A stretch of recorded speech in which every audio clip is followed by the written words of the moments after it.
Here is the church, here is the steeple, open the door and see all the people. This was a hand exercise that I learned in the lower KG in Vidya Mandir school, and today I'm reminded of that when I proceed to the next episode in this lockdown series on the history of Fort St. George. And most of you must have guessed where I am taking you. I'm taking you to the Church of St. Mary's, which is the oldest Anglican church east of the Suez Canal. The church was started in 1678 by public subscription of the residents of the Fort St. George. Governor Stransham Master felt that a church, a fort of this size, required a good church, and so 800 pagodas, and that was the local currency at that time, was collected for this particular church, and the church was constructed in 2 years. The foundation stone was laid on the 25th of March 1678, and as per the Christian calendar, that particular day is Lady Day, and therefore the church became the Church of St. Mary. It was completed in 1680. The length of the church is 86 feet, the width of the church is 56 feet, and the steeple that you see rising high above is 165 feet. What is amazing is not these dimensions, but the inner dimensions. Each wall of this church is 4 feet in thickness, 48 inches. The reason is, if there was an attack by enemy, and if a cannonball were to fall on the walls, it could not do any damage. And that was why this particular thickness. The roof is curved and slopes down like this. This is to ensure that no cannonball could rest on the roof and it would fall off and thereby create minimum damage to the structure. The church hardly uses any timber. The reason for that is, if there was war and a cannonball came and it still fell and there was fire, the fire would not scorch the wood and there would be minimum damage to the inside. Today when you go into the church, you will find that there are very, very beautiful teak wood pews, all of them netted in cane, and it can seat around 500 people. Hardly anybody really goes there during the day except on Sundays, when you will find that there's a reasonable attendance for the service.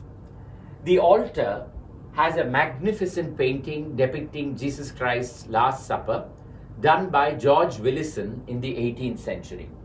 And down below you have altar, you've got the altar rails, and you have plenty of tombstones of past governors of Madras and their relatives all buried inside the church. When you come out, you will find this beautiful curved staircase which goes up to a intermediate wing that connects the steeple with the rest of the church. During our normal heritage walks, this becomes a lovely place to stand and take a photograph. Really, this is one of the most beautiful places in the whole of the fort. Now, why this winding staircase and where does this winding staircase lead will become evident when we look at the next slide, which shows that there is a beautiful wooden gallery which forms the first floor, to which the staircase comes on both sides. Now, this is where the governors used to come and sit along with their family, all of them, the governors wearing their wig and powder and perspiring profusely in costumes that were completely unsuitable for the heat of Madras. But yet they had to keep up their show, and the band would play and the governor would come in full procession and take his seat and watch the service.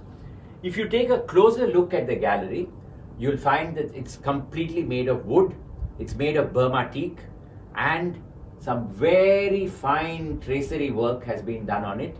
This particular gallery is as old as the church, and so it dates back to 1680. All inside the church you will find a lot of monuments dedicated to various East India Company officials in marble, in brass, in granite of various kinds, and you will also see how short the life expectancy was of most of these people. Most of the lives here did not live beyond 41 or 42. The average life as seen in these burials and in these monuments is 20, 21. Most of these people dying in their prime, unable to bear the heat of Madras. Outside the church is a very interesting phenomenon, and that is in the church yard. The yard is not made of just ordinary stone. It is completely paved with 104 tombstones, all of them made of granite. and none of these people were actually buried here. And these date back to some of the early years of Fort St. George. When the fort was founded in 1639, the English, as I mentioned to you earlier, were dying like flies, unable to bear the heat. All of them were buried in a place which we today recognize as the Law College, which is on NSC Bose Road. And that was a guava garden. And that is where the burials used to happen, and all of them used to be covered with these granite tombstones. If you recall, I mentioned to you in an earlier episode that the French came here in 1746. When they came, they set up camp in that burial garden, and they uplifted the tombstones and mounted their cannons on them and began to bombard Fort St. George. So in 1749, when the English came back, they realized that that set of tombstones was actually a security risk.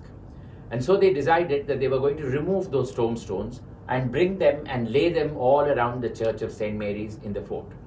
For 40 years, they did nothing, and they waited for Hyder Ali to come in 1782 and do exactly what the French had done in 1746. When Hyder Ali left, the British were in a hurry to prevent him coming back again, and then they removed those tombstones. By the time, most of the tombstones had broken to pieces and only 104 were left. And these were brought and laid all around the yard of St. Mary's Church. Among these, you will find the oldest British inscription, which is the tomb of Elizabeth Baker, a woman who died at sea while giving birth to a child. This is the archway that separates the steeple from the church, and you can see the thickness of the walls. And then you come to the other side of the church, where you've got a beautiful garden. This particular locality is known as Church Street, and this is where one of the greatest romances of Fort St. George played out. More on that in the next episode. Have a great time, be safe during this lockdown period, and remain healthy. Bye bye for now.